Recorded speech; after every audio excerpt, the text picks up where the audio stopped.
All right, Econ friends, welcome back.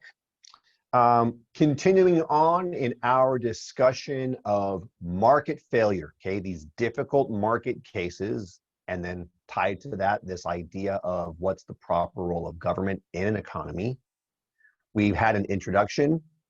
We then covered externalities. We now move to the second of the four market failures, and these are what we're going to call public goods. So let's first start with kind of a very broad, very jargony definition, and then we'll break that down a little bit, okay? Public goods are defined as goods or services that exhibit two qualities, okay? So public goods are both, number one, non-rival, and number two, non-excludable. So by way of definition, a public good is a good or service that is non-rival and non-excludable. So what does that mean? Well, let's first start with rival. Non-rival means that the consumption, that the use of a good or a service by one person does not reduce the availability of the good or service for another person. In other words, non-rival means that if I'm consuming something, it does not affect your ability to also consume it. Non-rival. What does non-excludable mean? When we talk about excludability, we're talking about pain. Non-excludable means that a person can benefit from a good or service even if they do not pay for it. So the question of excludability is, if you don't pay for it, can you still use it?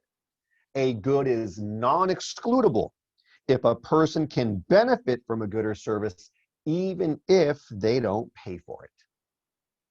So, go back to our definition, a public good is defined as a good or service that is both non-rival and non-excludable.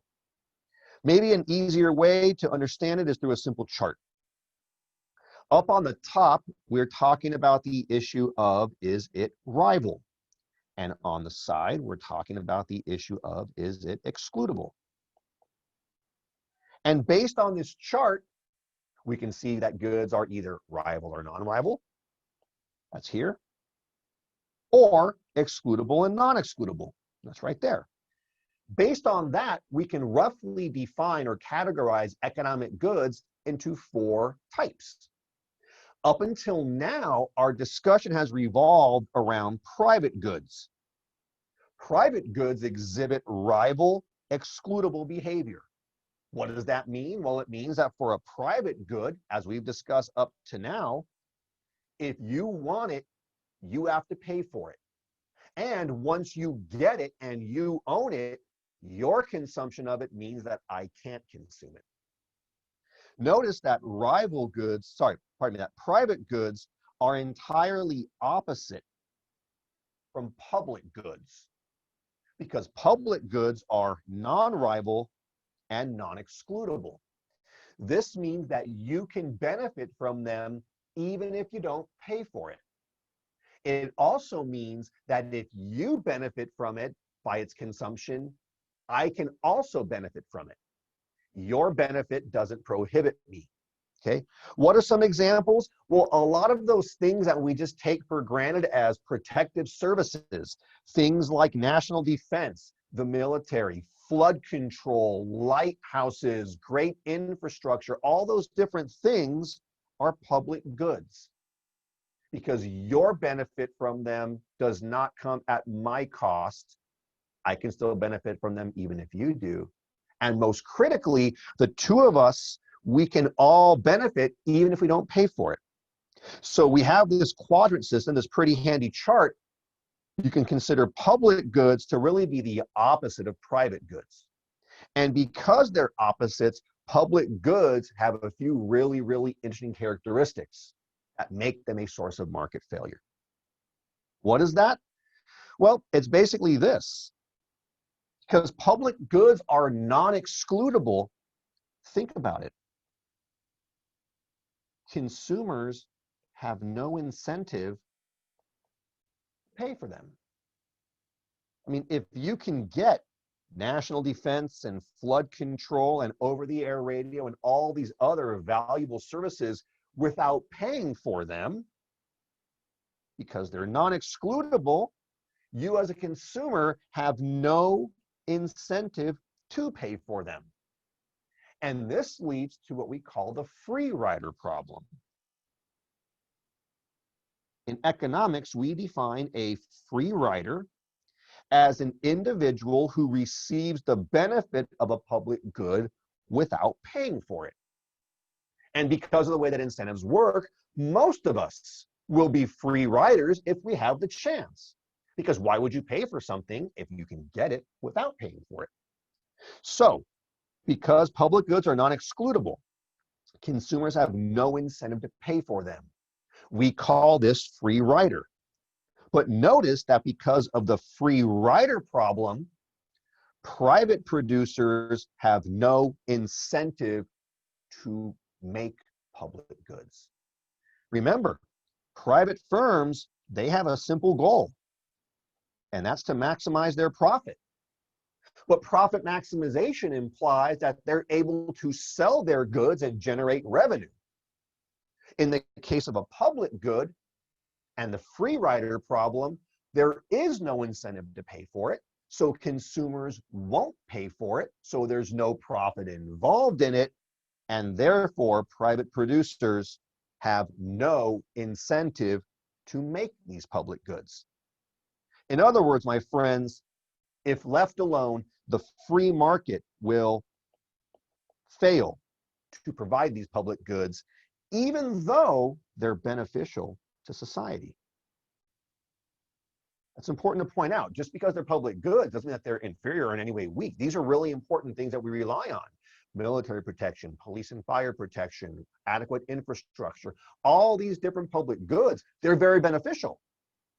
But because of the incentive structures in place, the market, if left alone, will fail to produce them. How do we solve this? Well, generally, since private firms will not produce public goods, we have to rely on the government to provide them. Of course, this leads to a situation of higher taxes. Because if the government is going to provide these goods, because private firms won't, the government has to have the resources in which to create them and distribute them. And therefore, the idea of public goods and the government provision of those public goods will be inherently tied to the idea of taxes. So once again, we see that what's a really simple definition and a fairly straightforward chain of thinking has a lot of really, really tricky, delicate, and complex discussions, especially because of the trade-offs involved with the taxes that have to accompany public good provision, okay? But at least for now, understand that public goods are a market failure because the market will fail to provide them. Why will the market fail to provide them? Well, because there's no profit potential, because consumers can get it without paying for it, because these are ultimately non-excludable, non-rival goods, okay? So that's public goods. Since I showed you the grid, I also wanted to briefly share with you one other like a subset of this. These are known as common resource goods. Common resource goods are defined as goods that are rival and non-excludable. If we go back up to our grid, we will see that common resource goods, they lay right here. They are rival, but non-excludable. Rival implies that if I consume that good, it's no longer there for you to consume. So the more of it that I consume or use, the less of it there is for you and for the others. Okay, that's really important. At the same time, common resource goods are non-excludable, meaning that I don't have to pay to take them. This, when you think about it, is going to lead to a really, really weird incentive structure. And what we have in economic theory is this idea known as the tragedy of the commons. The tragedy of the commons. When you think of commons, you can think of, communal grazing land or communal pastoral land or communal oceans and fisheries, things that everybody owns, that the Commonwealth owns. Note that there's no individual property rights here. We all own it, and therefore nobody actually owns it. When you think about this, we've got a very, very unique challenge, because when it comes to common resource goods, the incentive structures can get easily broken. Let's think about that. The tragedy of the commons, it refers to the tendency to overuse common resources. When you think about common grazing land or oceans and fisheries or anything that is commonly held by a commonwealth, by a society, if there's no actual property rights assigned to individuals, if it's rival, then you're going to have a perverse incentive structure where everybody has little incentive to use the resource sustainably. If I don't own it, I have no incentive to preserve it. That's a big difference. In a competitive market where you have property rights, we established before that one of the benefits of property rights is that the owners of an asset who have legal property title to it, they have an incentive to preserve it, to steward it, to use it prudently and wisely over time, because it's going to generate future value. So you don't want to ruin it.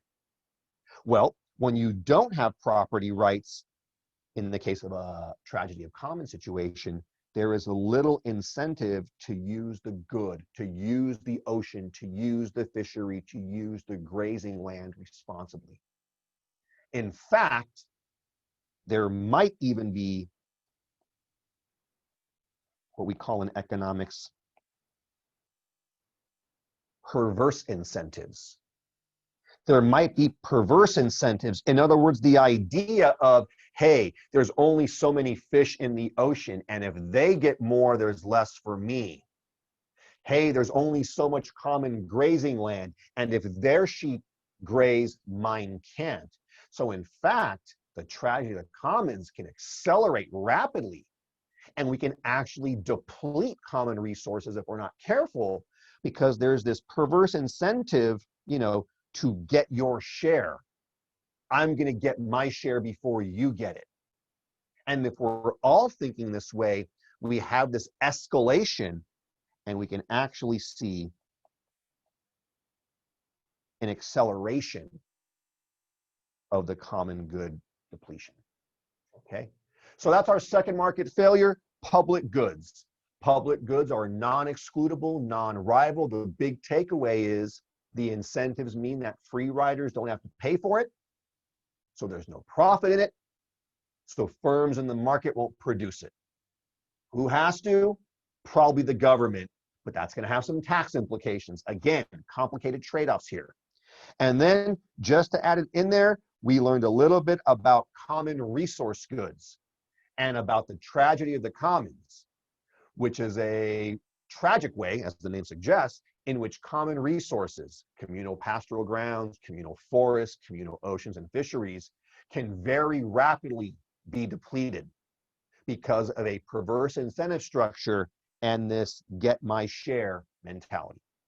Okay, thanks for this. See you in the next video.